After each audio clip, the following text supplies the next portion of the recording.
Last episode में हमने देखा था कि सेओल सिटी में काफी बड़ा एक गेट अपीयर हुआ था। जिनू गेट के अंदर जाने की कोशिश करता है पर वो इनविजिबल वॉल के कारण गेट के अंदर नहीं जा पाता। आगे हमें हंटर एसोसिएशन के जिम को दिखाते हैं जहाँ जिनू बेरू के साथ प्रैक्टिस कर रहा होता है। बेरू जिनू पे काफी सारे अटैक करता है पर जिनू सारे अटैक को बहुत ही आसानी से डॉज कर रहा होता है। आगे जिनू बेरू का हाथ पकड़ता है और उससे कहता है, क्या तुम सच में अपना पूरा जोर लगा रहे हो? बेरू नील करता है और जिनू से कहता है, मेरे किंग मैं ऐसी हिम्मत कैसे कर पाऊंगा? जिनो उससे कहता है, कोई बात नहीं, मुझे आज प्रैक्टिस करनी है और तुम ही हो जो मेरी हेल्प कर सकते हो। ये सुन के बेरू काफी ज्यादा भावुक हो जाता है और वो जिनो से कहता है, मेरे किंग आपके शब्दों ने मुझे गहरी भावनाओं से भर दिया। ये सुन के जिनो उससे कहता है, फीलिंग्स को शब्दों में तुम काफी अच्छे से बता पा रहे हो। क्या कहीं तुमने किसी ह्यूमन को तो नहीं खाया ना? चलो ठीक है, अब स्टार्ट करते हैं। आगे हम देखते हैं कि बेरू अटैक करने के लिए तैयार हो जाता है। अभी बेरू का लेवल मैक्स है और वो कमांडर रैंक पे है। बेरू जिनो पे फिर से काफी सारे वार करता है पर जिनो बहुत ही आसानी से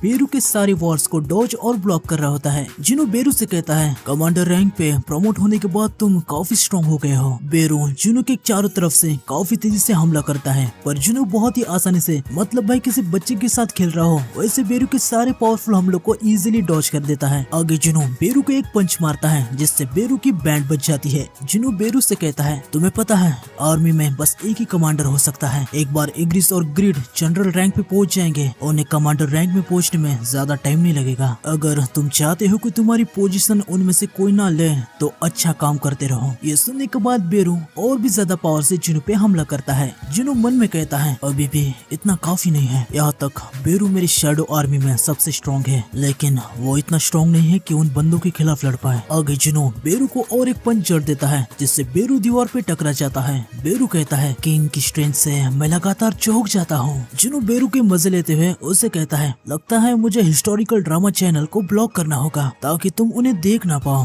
बेरू बेचारा खुद को हील कर रहा होता है। ये सुन के वो काफी ज्यादा नाराज हो जाता है। आगे जिनो कहता है, चलो अभी टेस्ट खत्म होता है, मुझे इस जगह को क्लीन करना शुरू करना चाहिए। हम देखते हैं कि जिनो और बेरू ने जिम की हालत काफी ज्यादा खराब कर दी थी। जिनो चेयरमैन वू को कॉल लगाता है और उनको बताता है, चेयरमैन प्लीज बिना नाराजी से जो मैं कहने जा रहा हूँ उसे सुनिए। मेरे पास ऐसे 300 एंड्स हैं जो मस्त लेबर का काम करती है। मतलब जिनो अभी इस जगह को अपने एंड से ठीक करवा देगा। आगे हम सेओल के एक होटल को दिखाते हैं जिसमें आंद्रे होता है। लोरा आंद्रे से पूछती है, मास्टर आप यहाँ से नहीं जाने वाले? आंद्रे कहता है, इतना बड़ा और सुंदर गेट, इसे पीछे छोड़ के मैं कैसे जा सकता हूँ? लोरा कहती है, ये बड़ा तो है पर सुंदर कैसे? आंद्रे कहता है, कोई भी चीज जो दिल को धड़का दे उस चीज को सुंदर करार दिया जाता है। फायर ब्रीथिंग ड्रैगन, ये विशाल गेट, हंटर संग जिनो की स्ट्रेंथ, ये सभी चीजें सुंदर है, इसीलिए मैं वो हर चीज चाहता था जिसे खूबसूरत माना जा सके। लोरा कहती है, आखिरकार वहाँ ऐसा कुछ है जो आपके पास नहीं है। आंद्रे कहता है, हाँ मुझे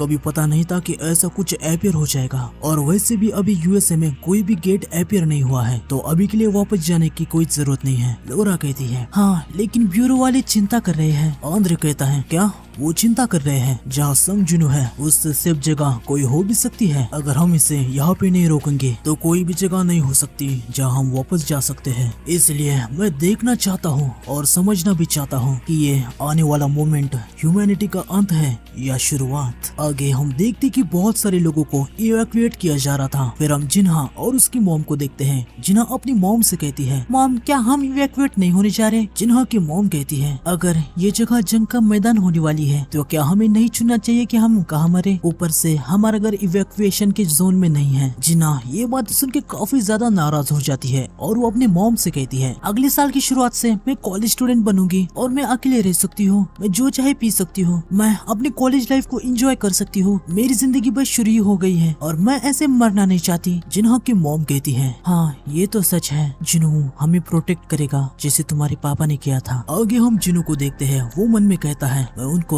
अभी भी सेंस नहीं कर पा रहा, यहाँ तक कि इतने हद तक चीजें आगे बढ़ गई है। आखिर वो लोग कहाँ पे छुपे हुए हैं और ऊपर से ये गेट, मुझे खुद से ही इसे रोकना होगा। यहाँ तक कि मैंने अगर सक्सेसफुली उसे रोक भी दिया तो मैं ये सुनिश्चित नहीं कर सकता हूँ कि कोई पीड़ित ना हो। बहुत सारी चीजें हैं जिन्हें मुझे प्रोटेक्ट करना है। जिनो अपने मोबाइल को निकालता है और मन में कहता है, मैं किसके साथ अपने आखिरी मोमेंट्स को बिताऊं। आगे हम चैन को देखते हैं जो मिस्टर सॉन्ग के साथ शॉट की प्रैक्टिस कर रही होती है। चैन ने मिस्टर सॉन्ग को डबल डंजन के अंदर उसके साथ जो कुछ भी होता वो सब कुछ बता दिया था। मिस्टर सॉन्ग चाइन से कहता है, मिस चा, हाल फिलहाल में मैं तुम्हारी सोल को हिचकिचाता हुआ महसूस कर पा रहा हूँ। मुझे चिंता है कि तुम्हारे अंदर कोई डर बन रहा है। बिल्कुल तुम डरोगी जैसे मैं भी डरा था। मुझे पता है कि जो कुछ भी मैंने झेला है उसकी तुलना उन मॉन्स्टर से की जाए जिनका आपने सामना किया है। मुझे नहीं पता कि ये बात कितनी सेंस बनाती है, पर मैंने भी अपना हाथ खो दिया था। तभी चाइन को कॉल आ जाता है। मिस्टर सॉन्ग कहने लगते हैं, मुझे माफ कर देना, मैं कुछ ज्यादा ही बोल रहा हूँ।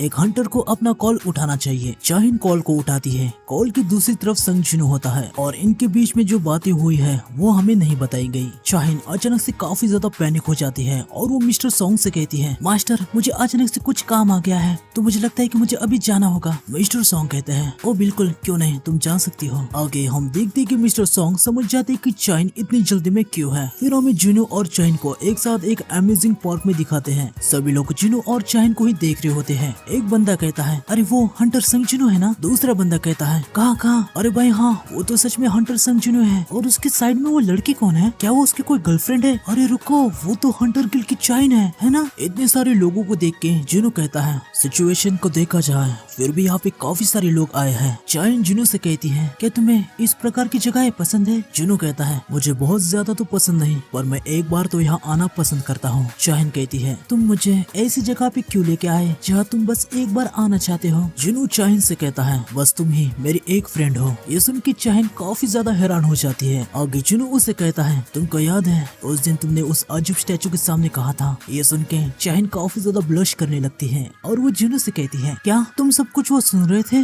जिनू कहता है, हाँ, एक नॉर्मल इंसान से मैं काफी अच्छा सुन लेता हूँ। चाइन जिनू से पूछती है, आखिर उस अजीब से डंजन की आइडेंटिटी क्या थी? जिनू बताता है, मैं उसके बारे में तुम्हें किसी और टाइम बताऊंगा जब मैं उसके बारे में और सोचूंगा। इसे अभी के लिए मैं अपने लिए ही छोड़ देता हूँ। चाइन कहती है, ठीक है। आगे हम देखते कि काफी सारे लोग जिनू और चाइन को देखने के लिए आ रहे होते हैं। जिनू अपने शैडोज को लगा के उन सभी को रोक देता है। चाइन जिनू से कहती है, क्या ऐसे हम और भी विशिष्ट नहीं बन जाएंगे? जिनू कहता है, जब तक हम उन्हें नजरअंदाज करेंगे तो सब कुछ ठीक है। आगे चाइन मन में कहती है, मुझे याद है 2 साल पहले जब मैं हंटर बनी थी, उसके बाद फर्स्ट टाइम मैं ऐसे बाहर मजे करने के लिए आए हूँ। जब भी मैं इसके साथ होती हूँ मुझे बहुत अच्छा फील होता है। आगे हम देखते कि जिनू और चाइन काफी सारे मजे करते हैं। वो अलग अलग जगह पे राइड करते हैं और काफी सारी अलग अलग जगह पे भी जाते हैं। काफी सारा मजा करने के बाद जिनू और चाइन खाना खाने बैठ जाते हैं। जिनू चाइन से कहता है, क्या तुम्हें उधर मजा नहीं आया? चाइन कहती है, नहीं, मुझे तो बहुत ज्यादा मजा आया। जिनू कहता है, पर राइडिंग के टाइम तुम एक बार भी नहीं चिल्लाई। जिनू मन में कहता है, इस रैंक हंटर के लिए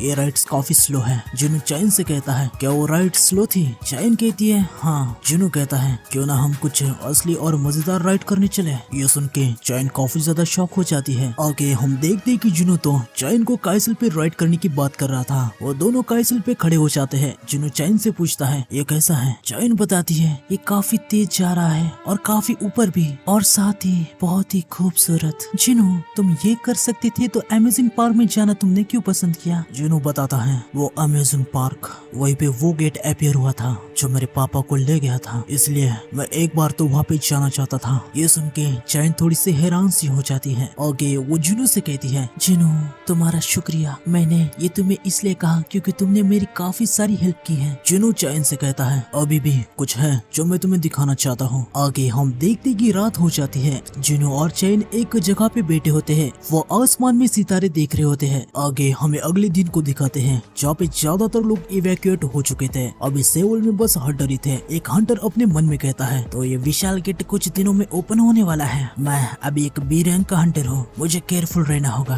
तभी ये हंटर किसी से टकरा जाता है। हम देखते कि ये तो राकान होता है। ये हंटर राकान पे चिल्ला रहा था। वो उसे कहता है किसी से ऐसे टकरा जाओ तो तुम्हें माफी मांगनी चाहिए। आसपास के हंटर इनको ही देख रहे होते हैं। वो कहते हैं, अरे उधर पे क्या हुआ है? कोई झगड़ा हुआ है क्या? अरे बाप रे, वो बंदा कितना बड़ा है। मैं बेट लगा सकता हूँ कि ये डोंको को इजीली टक्कर दे सकता है। शायद ये हंटर है ना? क्योंकि अभी सियोल में यहाँ पे सभी हंटर ही है। पर वो उस दूसरे बंदे का दिमाग खराब है क्या? अगर वो ध्यान नहीं रखेगा तो उसे एम्बुलेंस से घर जाना पड़ेगा। वो हंटर मन में कहता है, मैं अभी बी रैंक का हंटर हूँ, वो भी अपर लेवल का। मेरे बॉस के बूट्स चाटने वाले मेरे दिन अब जा चुके हैं। जो भी मुझे कम समझता है वो सब दूर जा चुके हैं। आगे ये हंटर राकान से कहता है, क्या तुम ऐसे ही खड़े रह के देखोगे? अगर तुम कुछ गलत करते हो तो तुम्हें उसकी माफी मांगनी चाहिए। आगे हम देखते कि राकान इस बंदे के सर को खा जाता है। ये देख के वहाँ के लोग कहने लगते हैं वो उस पर्सन को खा गया। तभी राकान उधर एक धमाका कर देता है जिससे आसपास के सारे हंटर उड़ के इधर उधर टकरा जाते हैं।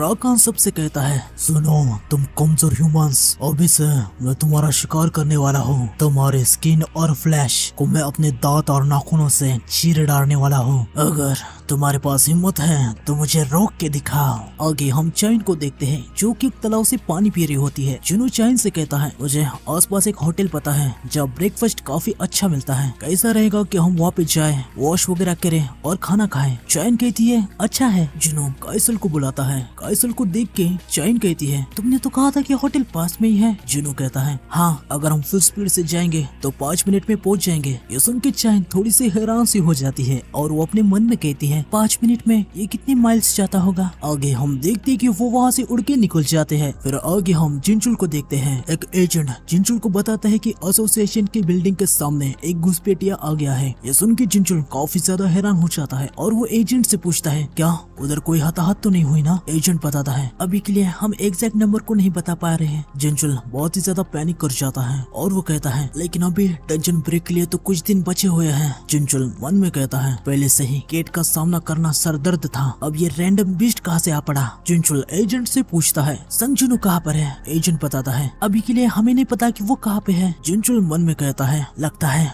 मुझे ही खुद ही से हैंडल करना होगा। तभी वहाँ पे एक दूसरा एजेंट आ जाता है और वो जिनचुल से कहता है, चेयरमैन एक हंटर बीस्ट के खिलाफ सामना करने के लिए आगे आया है। जिनचुल कहता है, क्या कह रहे हो, कौन है वो, क्या वो संजुनु है। एजेंट कहता है, नहीं, पर वो दुनिया का वर्ल्ड क्लास हंटर है जो अभी इस एरिया में है। आगे हम लेनर्ड को देखते हैं जो कि राकान से फाइट करने के लिए आगे जा रहा होता है, लेकिन साथ में वो काफी ज्यादा डरा हुआ था। वो मन में कहता है, क्या मैं ये कर सकता हूँ, ये वो जगह नहीं हो सकती ना जहाँ पे मेरा अंत हो जाए। शायद मैं यहाँ सेवल में इसलिए रह गया क्योंकि उस बीस्ट को अपने हाथ से रोकना ही मेरा भाग्य है। तभी लेनर्ड के पीछे से वहाँ पे आंद्रे आ जाता है। वो उसके सर को पकड़ लेता है और उसे पीछे करते हुए कहता है, हटो, तुम मेरे रास्ते में आ रहे हो। आगे हमें एक होटल को दिखाते हैं जहाँ चाइन और जुनू खाना खा रहे थे। तभी जुनू को जिनचुल का कॉल आ जाता है और वो जुनू से कहता है, मिस्टर संग, हम आपको कांटेक्ट क्यों नहीं कर पा रहे थे। जुनू बताता है, बस अभी तक मैं अपने फोन के सर्विस एरिया से बाहर था। जिनचुल जुनू को बताता है, सेवल के बीच में एक बीस्ट तबाही मचा रहा है। ये सुन के जुनू कहता है, ये पॉसिबल ही नहीं है, डंजन ब्रेक होने में अभी भी कुछ दिन बाकी है। जिनचुल कहता है, हाँ ये बात तो सच है। आगे जुनू पूछता है, मुझे बताइए कि अंदाजे से वहाँ पे कितने बीस्ट है। जिनचुल बताता है, अंदाजे की कोई बात नहीं है, बस एक ही बीस्ट है। जुनू कहता है, क्या बस एक।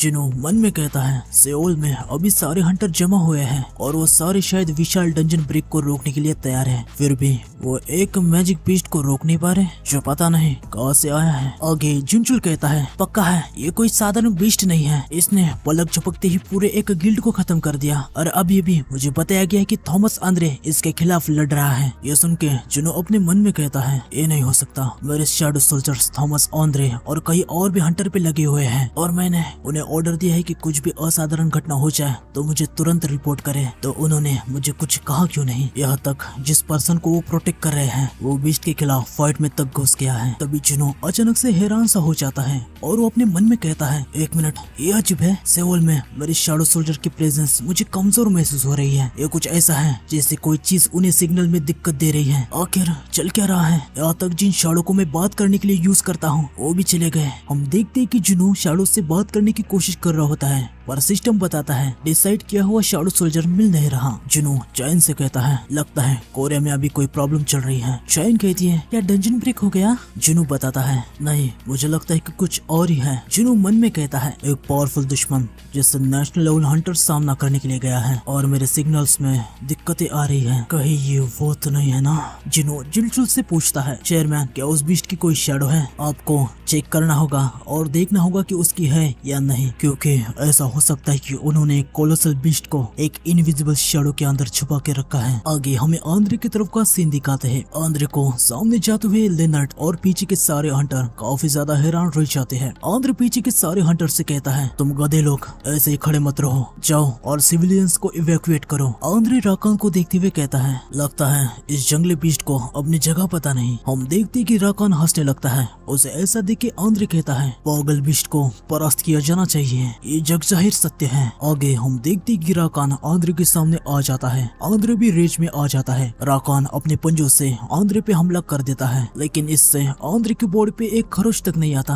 आगे आंद्रे राकान के मुंह पे एक जोरदार घुसन मार देता है, जिससे राकान थोड़ा सा पीछे होकर गिरने लगता है। आंद्रे तुरंत आके राकान के मुंह को पकड़ लेता है और उसे जमीन पे पटक देता है। आगे हम देखते कि यहाँ पे चोई जोंग भी आ जाता है। वो एक हंटर से पूछता है अभी तक इवैक्यूएशन कैसा चल रहा है। हंटर बताता है अभी बिल्डिंग के अंदर के सिविलियंस को रेस्क्यू किया जा रहा है। चोई पूछता है अंदर सिचुएशन को कौन सा गिल्ड संभाल रहा है। हंटर बताता है फिंड गिल्ड और व्हाइट टाइगर गिल्ड, इनको वहाँ पे भेजा गया है। पूरे देश के हंटर उस विशाल गेट की वजह से यहाँ पे जमा हुए हैं, तो मुझे यकीन है कि बीस्ट को कुछ समय में ही वश में किया जाएगा। हंटर गिल्ड को बस सिविलियंस को रेस्क्यू और इस एरिया से निकालने में ध्यान देना चाहिए। ये सब सुन के चोई मन में कहता है कुछ समय में ही वश में कर लोगे, हलवा है क्या। एक national level Hunter Thomas Andre किसी रहस्यमय बीस्ट से लड़ रहा है और मैंने पहले कभी ऐसे परिणाम की प्रेजेंस को महसूस नहीं किया, यहाँ तक कि जेजू आइलैंड पे भी नहीं। आखिर गोलायत किस प्रकार के मॉन्स्टर के खिलाफ लड़ रहा है। आगे हम देखते कि राकान काफी ज्यादा रेज में आ जाता है, लेकिन आंद्रे उसके सामने आकर उसे एक पंच मार देता है, जिसे राकान एक बिल्डिंग पे टकरा जाता है। लेकिन राकान तुरंत वहाँ से आंद्रे को हमला करने के लिए आ जाता है। हम देखते कि राकान अपने सर से आंद्रे के पेट में वार कर देता है, जिससे आंद्रे जरा सा भी पीछे नहीं हटता, बल्कि आंद्रे के नीचे की जमीन थोड़ी सी क्रैक हो जाती है। आंद्रे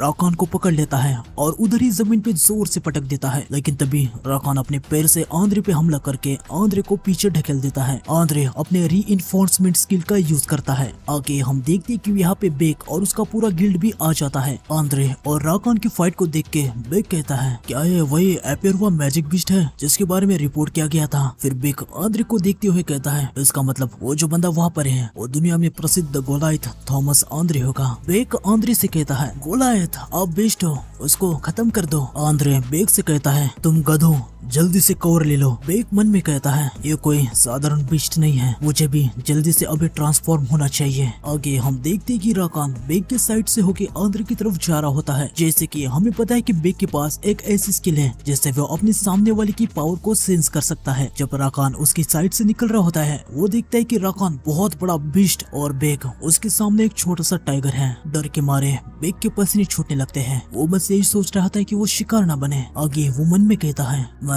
उसकी आंखों में तक नहीं देख सकता। आगे हम देखते कि राकान अपने टेलीकिनेसिस का यूज करके काफी सारी कार्स को आंद्रे के ऊपर फेंक देता है, पर आंद्रे उन सभी को एक ही हाथ से दूर कर देता है। तभी राकान और भी ज्यादा कार्स को एक साथ आंद्रे के ऊपर फेंकने लगता है। तभी आंद्रे भी अपनी कैप्चर स्किल का यूज करके राकान को अपनी ओर खींचने लगता है। जैसे ही राकान आंद्रे के पास आता है, आंद्रे अपने ऊपर की सारी कार्स को हटाता है और वो राकान के ऊपर एक काफी जोरदार वार कर देता है। फिर वो आगे लगातार राकान पे वार करता रहता है, पर तभी आंद्रे को कुछ फील होने लगता है। वो मन में कहता है ये क्या एक बेचैनी मुझ पे हावी हो रही है, मैं महसूस कर पा रहा हूँ कि जीत मेरे हाथों से निकल रही है। आगे हम देखते कि राकान आंद्रे के पंचेस को पकड़ लेता है और वो आंद्रे से कहता है मैं हैरान हो गया कि फ्रैगमेंट का एक बेकार सा पुपेट उसके पास इतनी स्ट्रेंथ है। आगे हम देखते कि राकान अलग ही फॉर्म में आ जाता है और वो आंद्रे से कहता है बस बहुत हो गई तुम्हारी ये बेकार चालें। हम देखते कि राकान आंद्रे को और पावर कर रहा होता है। वो आंद्रे से कहता है क्या अब तुम डर रहे हो, तुम्हें डर लग रहा है क्या तुम अपनी आशा को खो बैठे।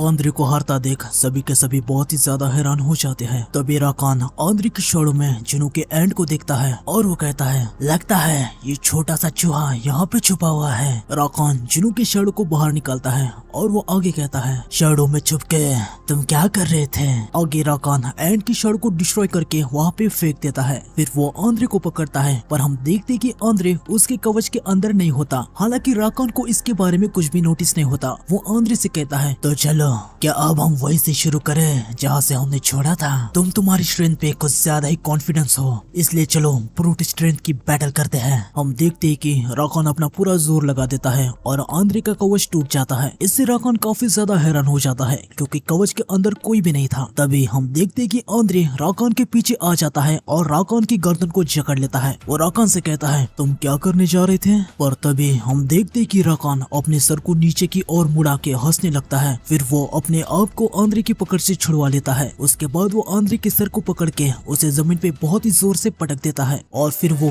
आंद्रे से कहता है माफ करना पर अभी मुझे भूख लगी है। तभी लेनर्ड आके राकान पे हमला कर देता है, जिससे राकान आंद्रे से दूर हो जाता है और आंद्रे बच जाता है। लेनर्ड राकान से कहता है मैं तुम्हें अपनी मर्जी से काम नहीं करने दूंगा। राकान को देख के लेनर्ड अपने मन में कहता है इसके सामने खड़े होने में भी मुझे बुखार जैसा आने लगा है। आंद्रे लेनर्ड से कहता है भाग जाओ तुम मारे जाओगे। लेनर्ड कहता है मुझे पता है पर मैं भी एक हंटर हूँ। लेनर्ड अपनी शील्ड स्पेल को एक्टिवेट कर देता है और वो मन में कहता है मुझे कोई भी पछतावा नहीं है, भले ही मेरा ये आखिरी समय है। अगर ऐसा ही भाग्य 100 बार भी आया तो भी मैं ऐसा करना ही चुनूंगा। एक डार्क वॉक की तरह बचने से बेहतर एक सम्मान पूर्वक मृत्यु, मैंने सही चॉइस की है। हम देखते हैं कि राकान लेनर्ड पे हमला करने के लिए आ ही रहा होता है। लेनर्ड बहुत ही ज्यादा डर जाता है। वो मन में कहता है क्या मैंने सही चॉइस की। राकान लेनर्ड को बस खाने वाला था, तभी वहाँ पे काइसल आके राकान को पकड़ लेता है और उसे पीछे कर देता है। इसकी वजह से लेनर्ड और आंद्रे दोनों ही बच जाते हैं। आगे हम देखते हैं कि राकान काइसल को डिस्ट्रॉय कर देता है और जुनू नीचे आ जाता है। तभी राकान वहाँ पे काफी बड़ा धमाका कर देता है। जुनू लेनर्ड से कहता है माफ करना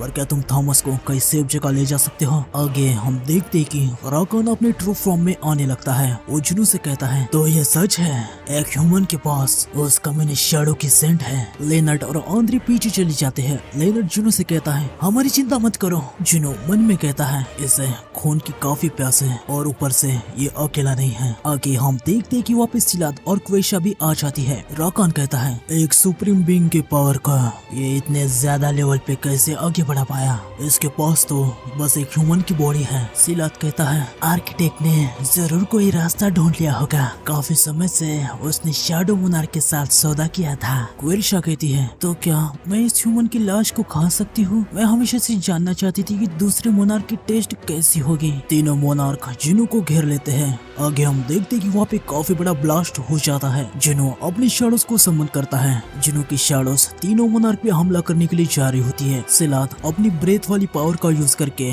उसके सामने वाली शैडोज को जमा कर देता है। आगे हम देखते हैं कि उसने अपने बर्फ को काफी दूर तक फैला दिया है। जुनू अपने डैगर से सिलाद के हमले से बच जाता है। आगे सिलाद जुनू से कहता है ये शैडो सोल्जर्स काफी सारे हैं लेकिन वो सिर्फ बेकार की भीड़ है। तुम्हारी ये शैडो सोल्जर्स इस प्रिजन से 1 इंच तक हिल नहीं पाएंगे। वर्षा कहती है क्या तुम्हें मेरे चिल्ड्रंस को भी फ्रीज करना था, अभी हमारा रियूनियन होने वाला था। आगे सिलाद कहता है मुझे तो यकीन नहीं हो रहा कि उसने ये सोचा कि वो हमें शैडो सोल्जर से रोक पाएगा। उसने हमको कुछ ज्यादा ही कमजोर समझ लिया। ऊपर से ऐसा लग रहा है कि उसने अभी तक शैडो मोनार्क की फुल पावर को एब्जॉर्ब नहीं किया है। शैडो मोनार्क सारे मोनार्क्स में ग्रेटेस्ट है लेकिन फिर भी उसे दूसरे मोनार्क की पावर को कम नहीं समझना चाहिए। जुनू बर्फ के अंदर से अपने हाथ को निकालता है और वो सिलाद से कहता है सुनो चाहे कुछ भी हो जाए तुम्हारी मौत तो आज पक्की है। आगे हम देखते हैं कि सिलाद अपने सोल्जर बना देता है लेकिन तभी क्वेशा भी अपने सोल्जर के साथ जुनू पे अटैक कर देती है। जुनू उनको काटने लगता है। हमें पता चलता है कि ये सभी लाशें हैं। जुनू मन में कहता है वो कमीने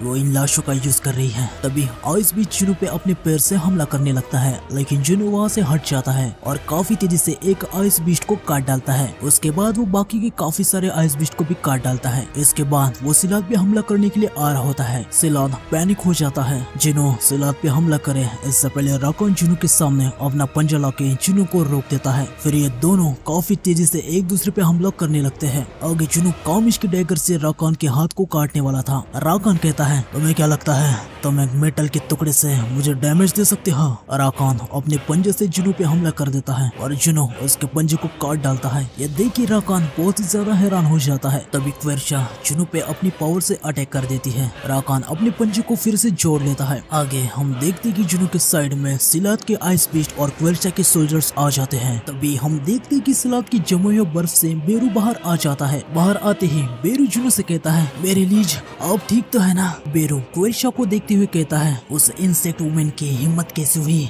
मेरे लीज पे हमला करने की। आगे हमें पता चलता है कि सिलाद का फ्रॉस्ट जिसमें सारे सोल्जर कैद हैं वो एक बाइंडिंग स्पेल है। सिलाद कहता है क्या एक बेकार सा शैडो मेरे बाइंडिंग स्पेल को तोड़ पाया, एक कमांडर लेवल की एंटिटी ह्यूमन के पास कैसे हो सकती है। राकान कहता है एक अकेला कमांडर लेवल का shadow soldier practically God of destruction के बराबर होता है। बेरू को देख के क्वेशा कहती है एक बच्चा जो अपनी माँ को याद न कर पाए उसे पनिश करना चाहिए। हम देखते कि क्वेशा बेरू को पकड़नी चाहती है लेकिन बेरू उसके मैजिक हैंड को काट डालता है और वो क्वेशा से कहता है तुम घटिया औरत तुम्हारी हिम्मत कैसे हुई मुझे पकड़ने की। ये सुन के क्वेशा को काफी ज्यादा गुस्सा आ जाता है। आगे बेरू जुनू के पास आ जाता है और उसे कहता है मेरे लॉर्ड आप सुपीरियर स्पीसीज के लोगों के खिलाफ लड़ते हुए भी पीछे नहीं हटे, मुझे यही उम्मीद थी। आपकी लिमिटलेस स्ट्रेंथ मुझे हमेशा हैरान कर देती है। आगे हम देखते कि कॉर्प्स जुनू और बेरू पे अटैक करने के लिए आ जाते हैं, पर बेरू और जुनू उन्हें काफी आसानी से काट डालते हैं। तभी क्वेरशा अपने हाथों से जुनू को पकड़ के उसे पीछे की बिल्डिंग पे पटक देती है। फिर सिलात अपने आइस से जुनू पे हमला कर देता है। हम देखते हैं कि वहाँ पे काफी बड़ा धमाका हो जाता है, लेकिन जुनू अपने डैगर से सारे आइस के स्लैब को ब्लॉक कर रहा होता है। तभी सिलात जुनू से कहता है, हमारे हमलों के खिलाफ आखिर कितनी देर तक खड़े रह पाओगे। तभी जुनू डैगर रश का यूज करता है और सिलात की छाती में एक डैगर को स्टैब कर देता है। फिर वो उसे कहता है, मैंने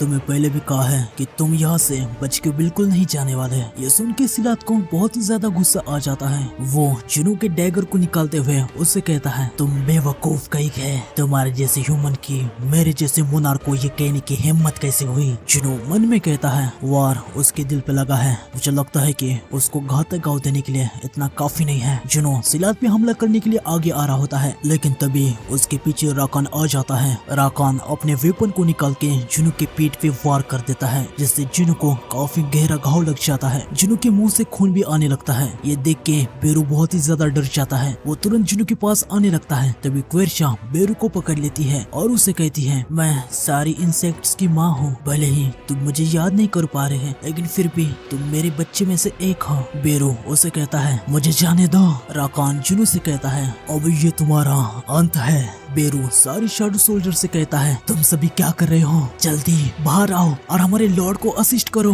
तभी हम देखते कि ग्रिड कहता है, मैं दुश्मनों को आखिरी सांस तक काट डालूंगा। हम देखते कि ग्रिड बाहर आ जाता है। उसे देख के राकान कहता है, वो अपने लाइफ में स्ट्रॉन्ग वॉरियर रहा होगा। आगे हम देखते कि बाकी सारे हाई रैंक के शैडो सोल्जर्स भी बाहर आ जाते हैं। उन्हें देख के सिलात कहता है, हाई रैंक के शैडो सोल्जर्स दिखने लगे हैं। फिर वो जुनू से कहता है, हालांकि तुम्हारे घाव काफी ज्यादा घातक है, हिलने का समय अब खत्म। जुनू हंसते हुए सिलात से कहता है, क्या तुम किसके बारे में बात कर रहे हो। हम देखते कि जुनू अपनी स्टेटस रिकवरी का यूज करके पूरी तरीके से हील हो जाता है। ये देख के राकान और सिलात दोनों ही बहुत ही ज्यादा हैरान हो जाते हैं। आगे हम देखते कि सारे लोग जुनू को ही देख रहे होते हैं। सिर्फ कोरिया नहीं बल्कि पूरी दुनिया अभी जुनू को ही देख रही होती है। आगे हमें चोई को दिखाते हैं। वो मन में कहता है, ऐसा लग रहा है एक तूफान चल रहा है जिसके बीच में संग जुनू है। आगे हम देखते कि हीलर्स आंद्रे को हील कर रहे होते हैं। आंद्रे लेनर से पूछता है, मुझे बताओ क्या हो रहा है। लेनर्ड कहता है, ऐसा फील हो रहा है कि मैं दुनिया के अंत को देख रहा हूँ। आगे बीक अपने मन में कहता है, क्या ये वही संग जुनू है जिसे मैं जानता हूँ। उसके पास ऐसी एबिलिटी है जिससे वो ग्रो सकता है, इस बात को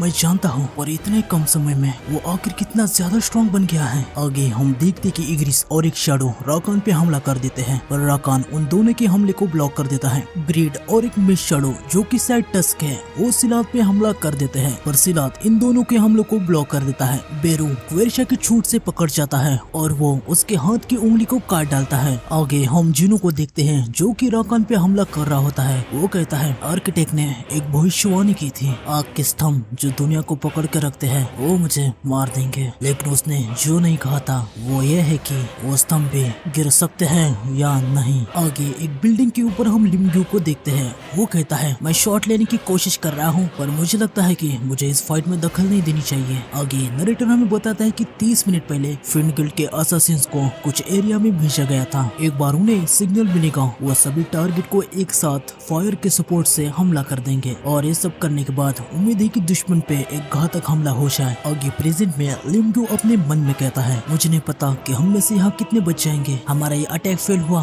तो हम मरेंगे, सक्सेसफुल हुआ तो भी मरेंगे। हम आंद्रे भी उस मॉन्स्टर को नहीं रोक पाया। अब ये फैसला करने का टाइम है। लिमग्यू कुछ करने जाए उससे पहले उसके कंधे पे कोई हाथ रख देता है। हम देखते हैं कि ये संग जुनू के पापा संगिलवान हैं। वो लिमग्यू से कहते हैं, बस चुपचाप जो हो रहा है उसे देखो। लिमग्यू काफी ज्यादा डर जाता है। वो तुरंत पीछे हमला कर देता है और कहता है, कौन है। हम देखते हैं कि संगिलवान वहाँ से निकल भी जाते हैं। सभी हंटर जुनू और मोनार्क की फाइट को देख रहे होते हैं। नरेटर कहता है, बीस्ट को हराने और सिविलियंस को इवैक्यूएट करने आए हंटर में से कोई भी चल रही लड़ाई में शामिल नहीं हुआ। सभी बस इंतजार कर रहे थे कि चीजें जल्दी से निपट जाएं। हालांकि ऐसा लग रहा था कि लड़ाई खत्म होने में ज्यादा समय नहीं लगेगा। आगे हम देखते कि क्वेरशा जुनू पे जहर से हमला कर देती है। जुनू कहता है, ये क्या है। जहर। सिस्टम बताता है कि घातक जहर एयर में अभी मौजूद है। जुनू कहता है, जहर मुझ पे काम नहीं करता। हम देखते कि जुनू डीऑक्सीफाइड स्किल का यूज करता है और सक्सेसफुली डीऑक्सीफाइड हो जाता है। ये देख के क्वेरशा को बहुत ही ज्यादा गुस्सा आ जाता है और जुनू से कहती है, तुम घमंडी कमीने कहीं के,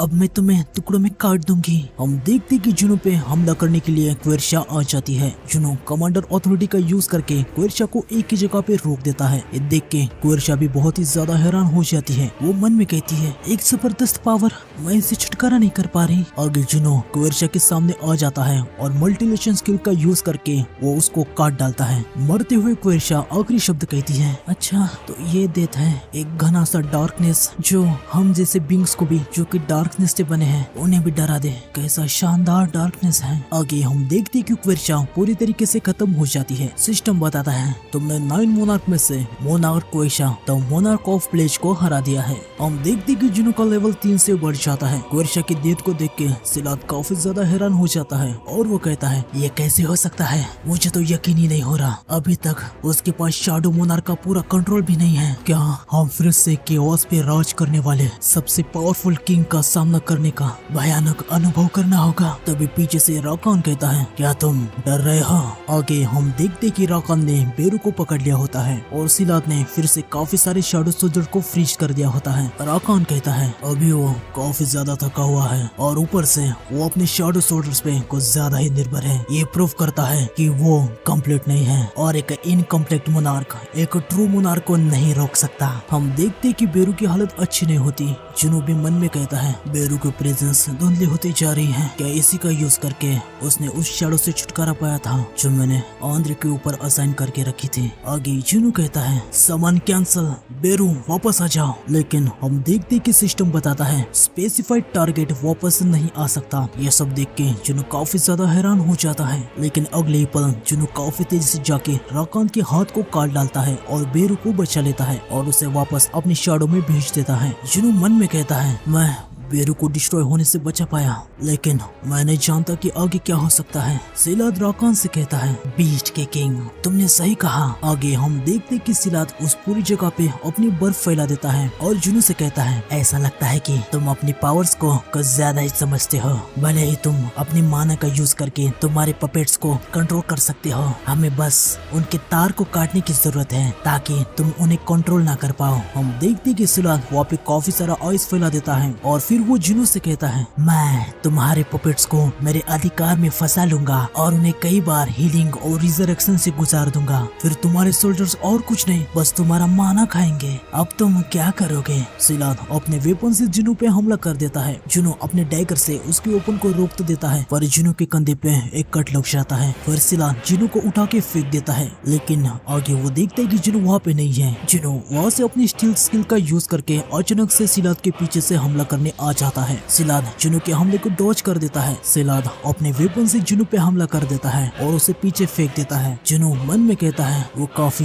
तेज है। सिलाद जुनू से कहता है, तुम्हारी स्टील स्किल काफी माना खत्म करती होगी, मैं जल्दी ये सब खत्म कर दूंगा। सिलाद जुनू पे हमला करने के लिए आगे आ जाता है। इनके बीच लड़ाई चल रही होती है। जुनू मन में कहता है, मूवमेंट, साइट, मसल्स, माना फ्लो, मैं इन सभी को देख पा रहा हूँ। अगर मैं थोड़ा सा इससे फास्ट हो जाऊँ, बस थोड़ा सा। सिलाद जुनू से कहता है, मुझे नहीं पता कि तुम क्या सोच रहे हो, लेकिन कुछ भी फायदा नहीं। हम देखते कि सिलाद अपनी आइस से जुनू पे हमला कर देता है, लेकिन जुनू बहुत ही तेजी से सिलाद के पीछे आ जाता है। जुनू मन में कहता है, अब मुझे मौका मिल गया। लेकिन हम देखते कि सिलाद हंसने लगता है। तभी सभी के सभी लोग अचानक से बहुत ही ज्यादा हैरान हो जाते हैं। आगे हम देखते कि राकान अपने पंजे जुनू की छाती में घुसा देता है और जुनू से कहता है, मुझे लगता है तुम अपने स्पीड पे इतना भरोसा करते हो कि उसके बिना तुम कुछ भी नहीं हो। तो आज के एपिसोड में बस इतना ही। मिलते हैं नेक्स्ट एपिसोड में। सायोनारा।